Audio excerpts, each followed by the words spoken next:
كل سنة وانتم طيبين.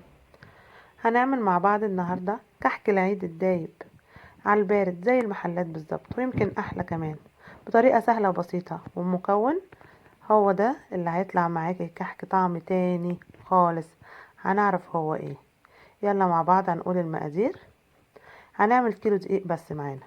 هنجيب معانا نص كيلو سمنة، وما يعادل كوبايتين ونص سمنة. كوبايتين، كوباية الشاي تعايري بيها كوبايتين ونص.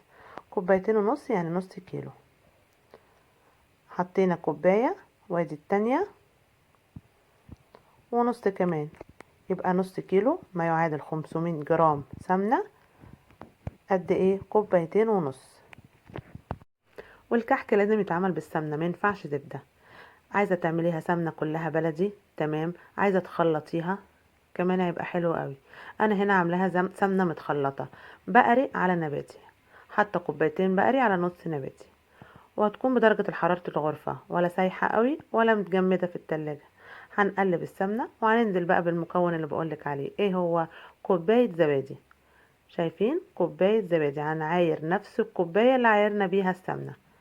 كوباية زبادي هنقلبها مع السمنة كويس جدا لحد ما تبيض معانا والزبادي يدوب في السمنة.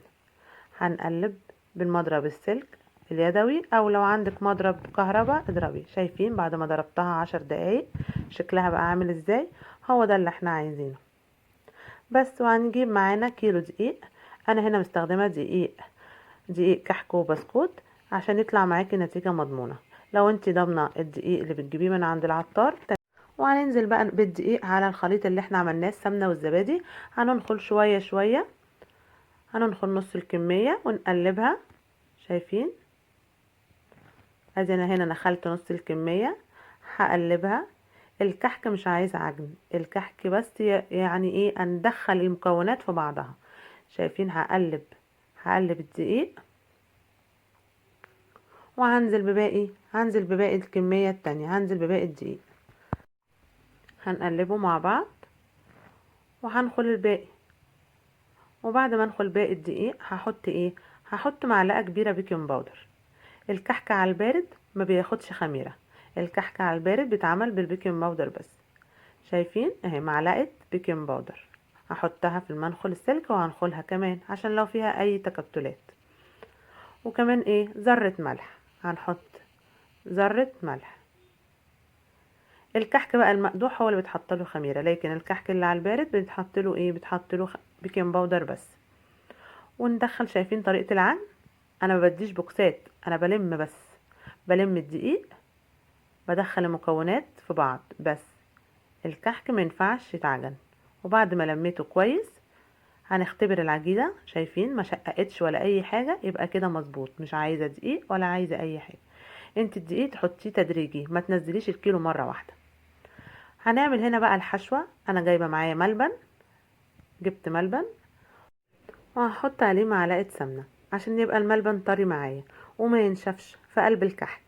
وهقولك على سر كمان، علشان ايه؟ عشان الملبن كتير من الناس بيقولوا ان ما يجي بعد التسوية ما تيجي تقطمي الكحكاية تلاقي الملبن نشف جوه الكحك. بعد ما هحط السمنة هحط ايه؟ هحط شوية حليب علشان الكحك وهو بيستوي الحليب هو بس اللي يتبخر، ويفضل الملبن طري زي ما هو جوه الكحكاية. وهنعجن الملبن كويس هيطرى معايا. هنقلب الملبن مع الحليب ومع السمنة. وهنيجي بقى هنكور الايه؟ الملبن. هتجيبي طبق جنبك كده فيه شوية زيت شوية سمنة عشان تدهني ايديكي عشان الملبن ما يلزقش معاكي. هندهن ايدينا شوية زيت اهو. شايفين؟ وهنكور بقى ايه؟ هنكور الملبن كله علشان يبقى جاهز للحشو. هنعمل كور صغيرة قد البلية. شايفين؟ اهو. هنكورهم كلهم علشان يكونوا جاهزين للحشو. وبرده نفس الطريقة لو انت عايزة تعملي الحشو عجوة، هتحطي عجوة ومعاها برضو معلقة سمنة وشوية حليب. وانا هنا كان عندي شوية بندق. هوريكم بقى الطريقة. هنجيب حتة عجينة هنكورها قد ايه؟ هنكورها قد الليمونة الوسط، قد الليمونة المتوسطة كده. شايفين؟ وهنفتحها وهنحط نفس الطريقة دي، وهنحط الملبن وفوقيه البندق، وهنقفل العجينة كويس. نقفلها كويس عشان الملبن ما يطلعش من العجينة ويتلسع في قلب الصينية اللي احنا حاطين فيها. والصاج او الصينية اللي احنا هنحطوه احلى تسوية الالومنيوم. وطبعا الكحك مش محتاج تدهني الصينية باي حاجة. ادي واحدة تانية برضو حشيناها وهنكورها ونحطها جنب التانية. هنخلص الكمية كلها وهعمل الصينية دي بالبصامة بس. اهي البصامة هحطها في شوية دقيق عشان ما تلزقش في العجينة، وهتك كده على الكحكاية. وهكون مشغلة الفرن على درجة حرارة 180. هنحطها على الشبكة في النص، واول ما الكحكاية تبتدي تحمر من تحت هولع عليها الشواية شوية عشان الوش يحمر. انا كده خلصت الصاج ده كله، هدخله بقى الفرن وهنعمل صاج تاني مع بعض.